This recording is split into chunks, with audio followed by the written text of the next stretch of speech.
cloudy. The temperature was 66. The wind was west at 7. Quiet weekly test. Quiet weekly test.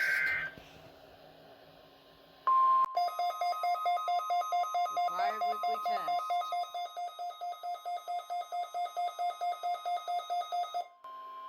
You have just heard a test of the National Weather Service radio warning alarm feature.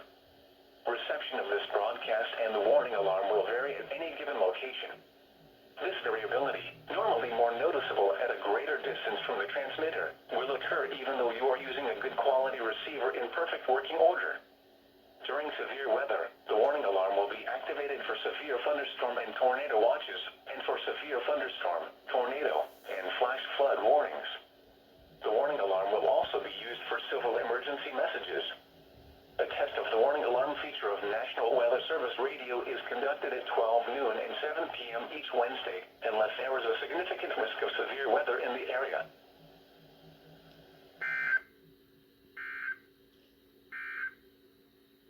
So far this morning at Will Rogers World Airport, the low temperature has been 61.